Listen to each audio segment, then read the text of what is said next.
ऐतिहासिक व्यक्तित्व। पुष्यमित्र शुंग। पुष्यमित्र शुंग 184 से 148 बीसी ने शुंग वंश की स्थापना की। पुष्यमित्र शुंग मौर्य साम्राज्य का सेनापति था।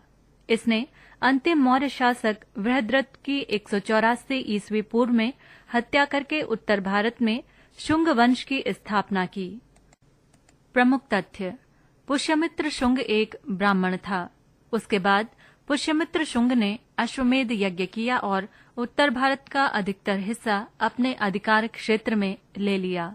पुराणों के अनुसार पुष्यमित्र शुंग ने 36 वर्षों तक शासन किया था। पुष्यमित्र ने सेनानी की उपाधि धारण की थी। पुष्यमित्र ने पाटलिपुत्र को राजधानी बनाए रखा तथा मौर्यों की प्रशासनिक प्रणाली को ही अपनाया। पुष्यमित्र शुंग के समय में भारत पर यवन अर्थात यूनानी आक्रमण हुआ। इसका पता 3 ग्रंथों गार्गी संहिता, मौर्योत्तर काल, महाभाष्य मौर्योत्तर काल, मालविकाग्निमित्रम गुप्त काल से चलता है। पुराणों के अनुसार पुष्यमित्र ने 2 अश्वमेध यज्ञ किए थे। पुष्यमित्र के समय हुए यवन आक्रमणों में से एक यवन आक्रमण को उसके पौत्र वसुमित्र ने सिंधु नदी के तट पर असफल किया था।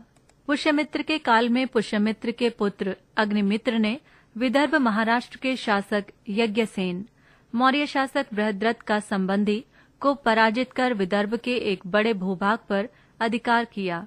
पुष्यमित्र शुंग की राजधानी पाटलिपुत्र थी। पुष्यमित्र का साम्राज्य उत्तर में हिमालय से लेकर दक्षिण में बराड़ तक तथा पश्चिम में पंजाब से लेकर पूर्व में मगध तक फैला हुआ था। बौद्ध ग्रंथों तथा चीनी यात्री भिनसांग के विवरण के अनुसार पुष्यमित्र बौद्धों का विरोधी था। उसने अशोक के द्वारा बनाए गए 84,000 स्तूपों को नष्ट करवाया। इन बौद्ध ग्रंथों के अनुसार पुष्यमित्र ने एक बौद्ध भिक्षु के सिर के बदले 100 स्वर्ण मुद्राएं देने का आदेश दिया। बौद्ध ग्रंथों का ये वर्णन अतिशोक्तिपूर्ण है, क्योंकि सांची व भरहुत स्तूप मध्य प्रदेश के एक बड़े स्तूप का निर्माण पुष्यमित्र के काल में हुआ तथा पुष्यमित्र के प्रशासन में अनेक बुद्ध शामिल थे। अतः नहीं कहा जा सकता कि ये ज्यादा कट्टर था। रुद्रदामन। चष्टन की मृत्यु के बाद उसका पौत्र रुद्रदामन पश्चिमी भारत के शकों का राजा हुआ। वो अभी तक भारत में शासन करने वाले शक शासकों में सर्वाधिक शक्तिशाली एवं महत्वपूर्ण था। जूनागढ़ गिरनार से शक संवत 72 150 ईस्वी का उसका एक अभिलेख प्राप्त हुआ है। ये प्रशस्ति के रूप में है। इससे उसकी विजयों, व्यक्तित्व एवं कृतित्व का विवरण प्राप्त होता है। पृष्ठ संख्या 70। प्रमुख तथ्य: जूनागढ़ अभिलेख से पता चलता है कि सभी जातियों के लोगों ने रुद्रदामन को अपना रक्षक चुना था तथा उसने महाक्षत्रप की उपाधि स्वयं धारण की थी। इससे पता चलता है कि उसके पूर्व शकों की शक्ति निर्बल पड़ गई थी, जिसे अपने बाहुबल से रुद्रदामन ने पुनः प्रतिष्ठित किया। वो एक महान विजेता था। जूनागढ़ अभिलेख से ही ज्ञात होता है कि रुद्रदामन ने दक्षिणापथ के स्वामी शातकर्णी को 2 बार पराजित किया। ये पराजित नरेश वाशिष्ठिपुत्र पुलवामी था। नासिक अभिलेख से पता चलता है कि गौतमीपुत्र शातकर्णी असिक, अस्मक, मूलक, कुकुर, अपरांत, अनूप, विदर्भ, आकर तथा अवंती का शासक था। सिंध सौवीर क्षेत्र को उसने कनिष्क के उत्तराधिकारियों से जीता था। जूनागढ़ अभिलेख स्वाभिमानी तथा अदम्य योद्धेयों के साथ उसके युद्ध तथा उनकी पराजय का भी उल्लेख करता है, जिन्होंने संभवतः उत्तर की ओर से उसके राज्य पर आक्रमण किया था। योद्धेय गणराज्य पूर्वी पंजाब में स्थित था। वे अत्यंत वीर तथा स्वाधीनता प्रेमी थे। पाणिनि ने उन्हें आयुधजीवी संघ अर्थात शस्त्रों के सहारे जीवित रहने वाला कहा है। योद्धेयों को पराजित कर रुद्रदामन ने उन्हें अपने नियंत्रण में कर लिया तथा उसका राज्य उनके आक्रमणों से सदा के लिए सुरक्षित हो गया। महान विजेता होने के साथ साथ रुद्रदामन एक प्रजापालक सम्राट भी था। जूनागढ़ अभिलेख से पता चलता है कि उसके शासनकाल में सौराष्ट्र में सुदर्शन झील, जिसका निर्माण चंद्रगुप्त के समय में हुआ था, तथा अशोक के समय में इससे नहरें निकलवाई गई थीं। सुदर्शन झील का बांध भारी वर्षा के कारण टूट गया था। उसमें 24 हाथ लंबी इतनी ही चौड़ी और 75 हाथ गहरी दरार बन गई, जिसके परिणाम स्वरूप झील का सारा पानी बह गया। इस दैवी विपत्ति के कारण जनता का जीवन अत्यंत कष्टमय हो गया तथा चारों ओर हाहाकार मच गया। इस झील के पुनर्निर्माण में बहुत अधिक धन की आवश्यकता थी, अतः उसकी मंत्रिपरिषद ने इस कार्य के लिए धन व्यय किए जाने की स्वीकृति नहीं प्रदान की, परंतु रुद्रदामन ने जनता पर बिना कोई अतिरिक्त कर लगाए ही अपने व्यक्तिगत कोष से धन देकर अपने राज्यपाल सुविशाख के निर्देशन में बांध की फिर से मरम्मत करवाई तथा उससे तिगुना मजबूत बांध बनवा दिया। रुद्रदामन की एक मंत्रिपरिषद थी, जिसमें 2 प्रकार के मंत्री होते थे, मति सचिव अर्थात व्यक्तिगत सलाहकार तथा कर्म सचिव। ये कार्यकारी मंत्री तथा कार्यपालिका के अधिकारी थे। इन्हीं में से राज्यपाल कोषाध्यक्ष, अधीक्षक आदि की नियुक्ति करता था। रुद्रदामन अपने प्रशासनिक कार्य मंत्रिपरिषद की परामर्श से ही करता था। ये शक्ति संपन्न होते हुए भी निरंकुश शासक नहीं था। जूनागढ़ अभिलेख में रुद्रदामन को भ्रष्ट राज प्रतिष्ठापक कहा गया है। रुद्रदामन उच्च कोटि का विद्वान तथा विद्या प्रेमी था। वो वैदिक धर्मानुयायी था। रुद्रदामन ने संस्कृत भाषा को राज्याश्रय प्रदान किया। रुद्रदामन का जूनागढ़ अभिलेख विशुद्ध संस्कृत भाषा में लिखा गया है। रुद्रदामन के समय में उज्जैनी शिक्षा का प्रमुख केंद्र बन गया था। रुद्रदामन का शासनकाल 130 ईस्वी से 150 ईस्वी तक स्वीकारा गया है। मिहिरकुल 515 से 540। तोरमाण का पुत्र तथा उसका उत्तराधिकारी मिहिरकुल अत्यंत क्रूर और अत्याचारी हूण शासक था। उसके शासन के 15वें वर्ष का लेख ग्वालियर से मिलता है।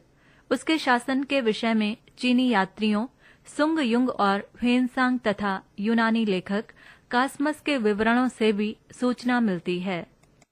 प्रमुख तथ्य: सुंग युन बताता है कि उसकी राजधानी गंधार में थी और वो बौद्ध धर्म का विरोधी था। वेनसांग मिहिरकुल की राजधानी शाकल बताता है। मिहिरकुल ने बालादित्य पर आक्रमण किया, किंतु पराजित हुआ और बंदी बना लिया गया। बालादित्य ने अपनी माता के कहने पर मिहिरकुल को छोड़ दिया। यहाँ से मिहिरकुल कश्मीर की ओर भाग गया, जहाँ के राजा ने उसे शरण दी। लेकिन मिहिरकुल ने कश्मीर के राजा की हत्या कर दी तथा स्वयं कश्मीर का शासक बन बैठा। उसके बाद गांधार के राजा की भी उसने हत्या कर दी तथा 1600 स्तूपों एवं संघारामों को नष्ट करवा दिया। इसके 1 वर्ष के भीतर ही उसकी मृत्यु हो गई। वेनसांग जिस बालादित्य की चर्चा करता है, उसकी पहचान नरसिंहगुप्त बालादित्य से होती है। कासमस जो 530 ईस्वी में पश्चिमी भारत के बंदरगाहों की यात्रा पर आया था, लिखता है कि भारत के उत्तर में श्वेत हूणों का राज्य है।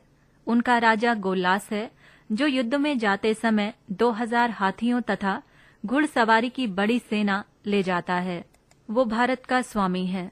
लोगों को सताते हुए उन्हें कर देने को बाध्य करता है। फिसोन अर्थात सिंध नदी भारत के सभी देशों को हूणों के देश से पृथक करती है। यहाँ गोलास का तात्पर्य मिहिरकुल से ही है। कासमस ये भी बताता है कि उसने मध्य भारत के एक नगर का घेरा डाला तथा बाद में उसके ऊपर अपना अधिकार कर लिया। इस नगर से तात्पर्य ग्वालियर से है, जहाँ से मिहिरकुल का लेख मिलता है। इस विवरण से स्पष्ट है कि मूल हूण राज्य सिंध के पश्चिम में था, किंतु बाद में मिहिरकुल ने उत्तरी भारत के एक बड़े भाग को जीत लिया। 518 ईस्वी का बेतुल दानपत्र गुप्तों का ही उल्लेख करता है, अतः मिहिरकुल की विजय स्थिति के बाद ही हुई होगी। कल्हण की राजतरंगिणी में भी मिहिरकुल के अत्याचारों का वर्णन मिलता है।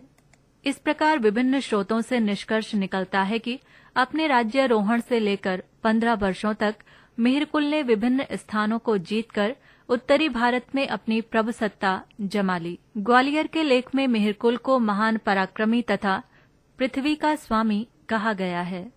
चीनी यात्री वेनसांग के विवरण तथा मंदसौर लेख के अनुसार मिहिरकुल मगध नरेश बालादित्य तथा मालवन नरेश यशोधर्मन द्वारा बुरी तरह से पराजित किया गया और उत्तरी भारत से भगा दिया गया, लेकिन उसकी ये पराजय निर्णायक नहीं रही।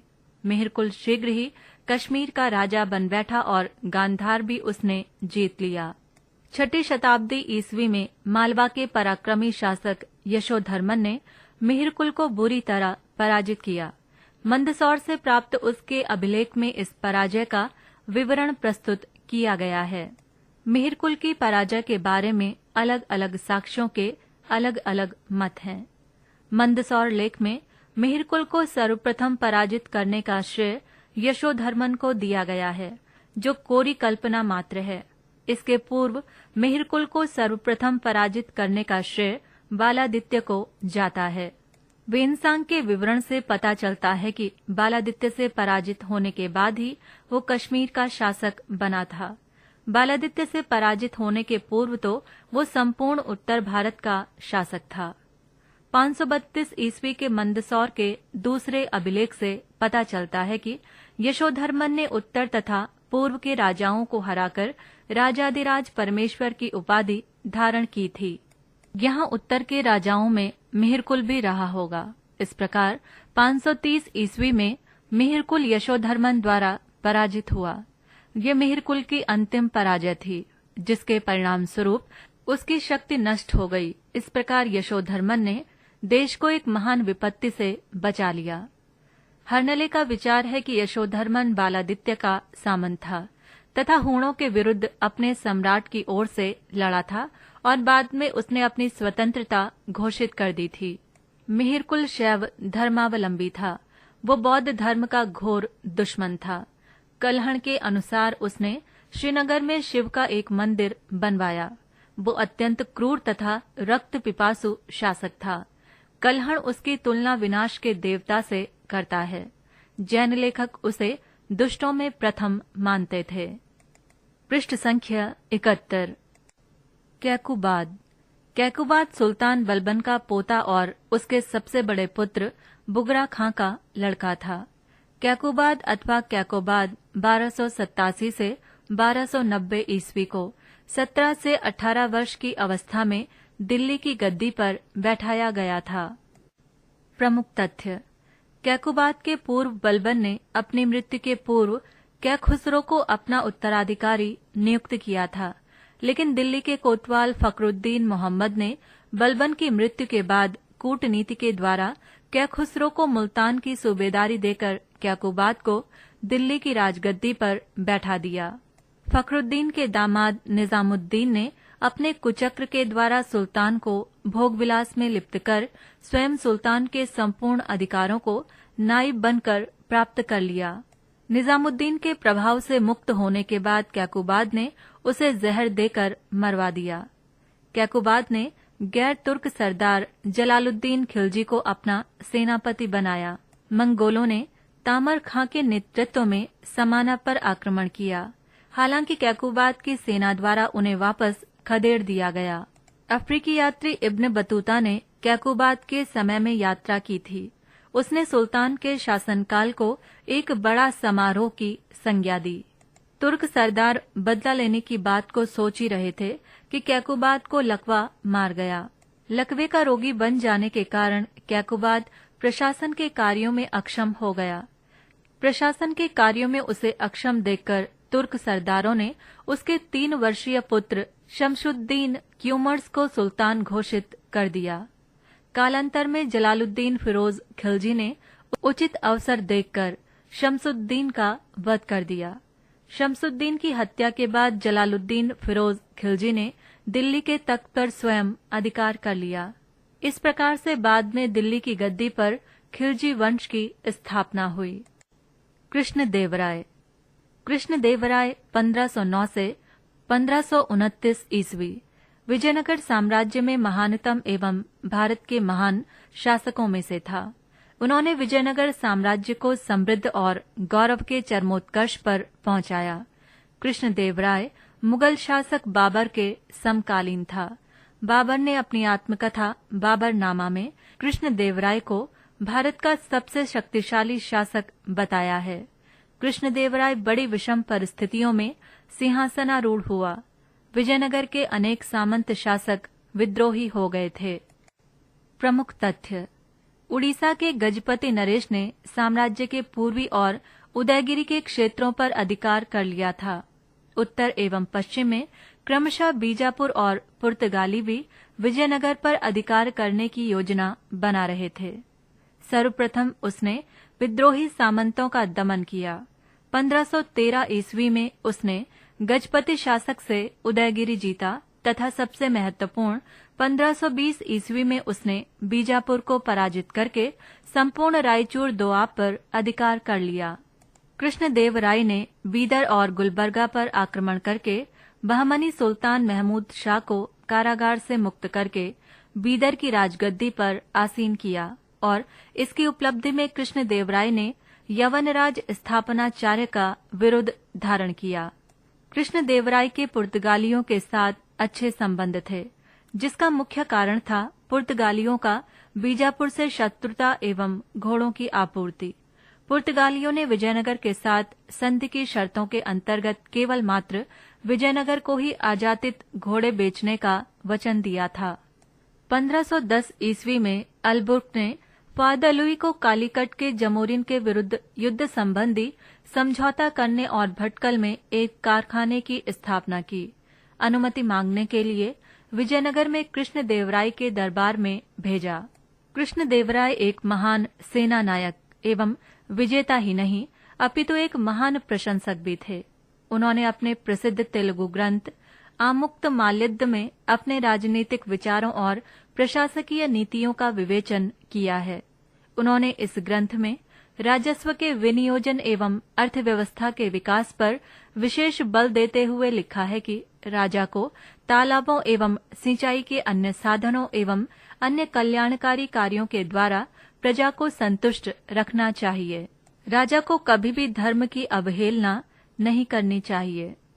एक महान प्रशासक होने के साथ साथ वो एक महान विद्वान, विद्या प्रेमी और विद्वानों का उदार संरक्षक भी था, जिसके कारण वे अभिनव भोज के रूप में प्रसिद्ध हैं।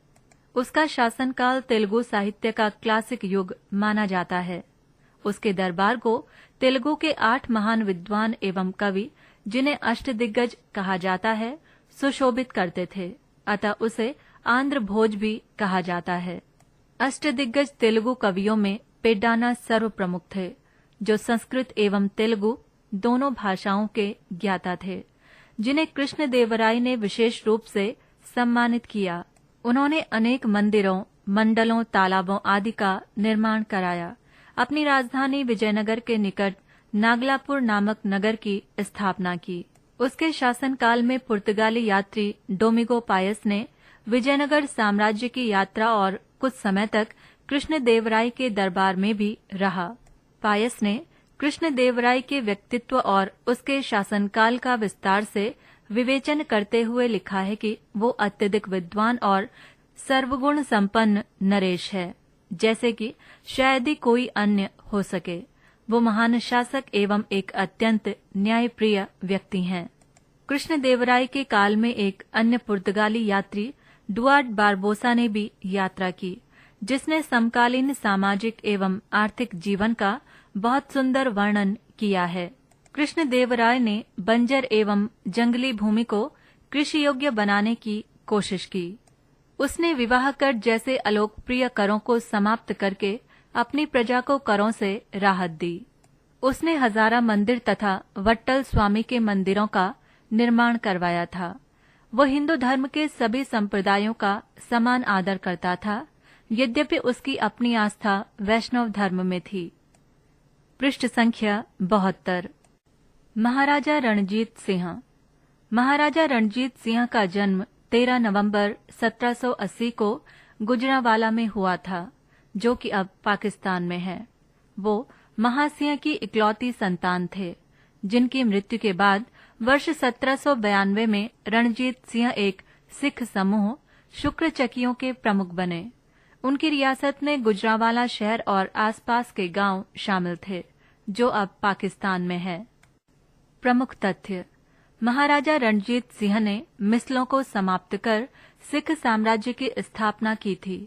उस समय पंजाब पर शक्तिशाली सरदारों का शासन था, जिन्होंने इस क्षेत्र को मिसलों में विभाजित किया था। मिस्ल सिख संघ के संप्रभु राज्यों को संदर्भित करता है, जो 18वीं शताब्दी के दौरान भारतीय उपमहाद्वीप के उत्तरी भाग में पंजाब क्षेत्र में मुगल साम्राज्य के पतन के बाद उभरे थे। उन्होंने 19वीं शताब्दी के पूर्वार्ध में उत्तर पश्चिमी भारतीय उपमहाद्वीप पर शासन किया। लाहौर उनकी राजधानी को अफगान आक्रमणकारियों से मुक्त करने में उनकी सफलता के लिए उन्हें शेर पंजाब अर्थात पंजाब का शेर की उपाधि दी गई थी।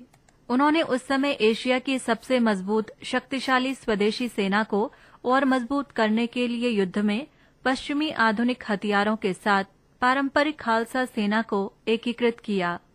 उन्होंने अपने सैनिकों को प्रशिक्षित करने के लिए बड़ी संख्या में यूरोपीय अधिकारियों, विशेष रूप से फ्रांसीसी अधिकारियों को नियुक्त किया। उन्होंने अपनी सेना के आधुनिकीकरण के लिए एक फ्रांसीसी जनरल को नियुक्त किया था। रणजीत सिंह के अंतर क्षेत्रीय साम्राज्य अर्थात कई राज्यों में फैले में काबुल, पेशावर के अलावा लाहौर और मुल्तान के पूर्व मुगल प्रांत शामिल थे।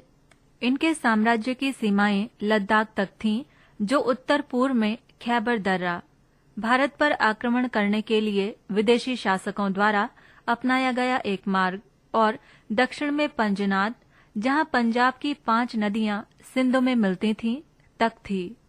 महाराज अपने न्यायपूर्ण और धर्मनिरपेक्ष शासन के लिए जाने जाते थे। उनके दरबार में हिंदू और मुस्लिम दोनों को महत्वपूर्ण स्थान दिया गया था। उन्होंने अमृतसर में हरमंदिर साहब को सोने से ढककर स्वर्ण मंदिर में परिवर्तित कर दिया। उन्हें महाराष्ट्र के नांदेड़ में गुरु गोविंद सिंह के अंतिम विश्राम स्थल पर हजूर साहिब गुरुद्वारे के वित्तपोषण का श्रेय भी दिया जाता है। एक विजेता के रूप में लाहौर शहर में प्रवेश करने से लगभग 40 वर्ष बाद जून 1839 में लाहौर में उनकी मृत्यु हो गई। उनकी मृत्यु के 6 वर्ष बाद ही उनके द्वारा स्थापित सिख राज्य ध्वस्त हो गया, जिसका प्रमुख कारण प्रमुख प्रतिद्वंदी समूहों के बीच आंतरिक संघर्ष था। राम प्रसाद बिस्मिल 11 जून 1897 को शाहजहांपुर में जन्मे पंडित राम प्रसाद बिस्मिल ब्रिटिश उपनिवेशवाद के खिलाफ संघर्ष में सबसे उल्लेखनीय भारतीय क्रांतिकारियों में से एक थे। वे दयानंद सरस्वती 1875 द्वारा स्थापित आर्य समाज में शामिल हुए। इसका उन पर गहरा प्रभाव पड़ा और उन्होंने प्रायः साम्राज्यवादी ताकतों के खिलाफ लड़ाई में कविता को अपने हथियार के रूप में इस्तेमाल किया। उन्होंने 19 वर्ष की आयु से ही बिस्मिल के नाम से उर्दू और हिंदी में ओजस्वी देशभक्ति की कविताएं लिखना प्रारंभ कर दिया था। प्रमुख तथ्य: उनका मानना था कि हिंसा और रक्तपात के बिना स्वतंत्रता प्राप्त नहीं की जा सकती, जिसका अर्थ था कि उनके विचार महात्मा गांधी के अहिंसा के आदर्शों के विपरीत थे। उन्होंने एक स्कूल शिक्षक गेंदालाल दीक्षित के साथ मिलकर मातृवेदी नामक संगठन का निर्माण किया। दोनों ही क्रांतिकारी विचारों को साझा करते थे और देश के युवाओं को ब्रिटिश सरकार से लड़ने के लिए संगठित करना चाहते थे।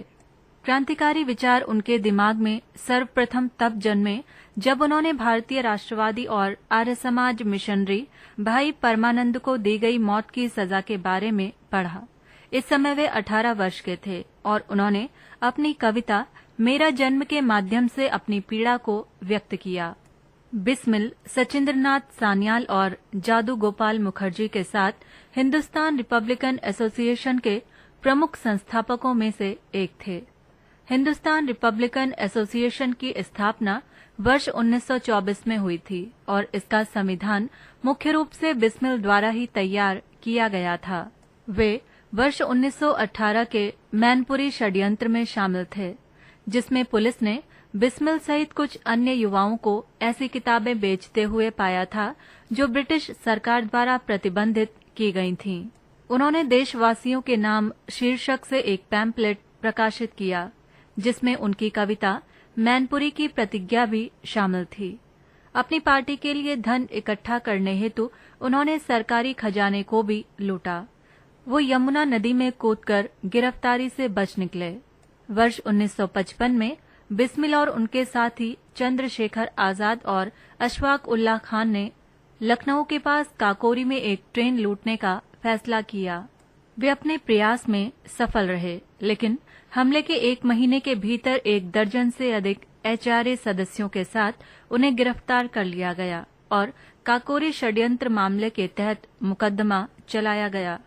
कानूनी प्रक्रिया 18 महीने तक चली। इसके बाद रामप्रसाद बिस्मिल, अशफाक उल्लाह खान, राजेंद्र लाहिड़ी तथा रोशन सिंह को मौत की सजा सुनाई गई और अन्य क्रांतिकारियों को उम्र कैद की सजा दी गई। उन्होंने अहमदाबाद में भारतीय राष्ट्रीय कांग्रेस के वर्ष 1921 के अधिवेशन में भाग लिया। गोरखपुर सेंट्रल जेल में बंद रहने के दौरान बिस्मिल एक राजनीतिक कैदी के रूप में व्यवहार करने की मांग को लेकर भूख हड़ताल पर चले गए। लखनऊ सेंट्रल जेल में बिस्मिल ने अपनी आत्मकथा लिखी, जिसे हिंदी साहित्य में बेहतरीन कार्यों में से एक माना जाता है। काकोरी षड्यंत्र में उनकी भूमिका के लिए वे मात्र 30 वर्ष की आयु में 19 दिसंबर 1927 को गोरखपुर कारावास में शहीद हो गए थे। कारावास में रहते हुए उन्होंने मेरा रंग दे बसंती चोला और सरफरोशी की तमन्ना जैसे देशभक्तिपूर्ण गीतों का लेखन किया, जो स्वतंत्रता सेनानियों के लिए गान बन गया। राप्ती नदी के तट पर उनका अंतिम संस्कार किया गया और बाद में इस स्थल का नाम बदलकर राजघाट कर दिया गया। पृष्ठ संख्या 73।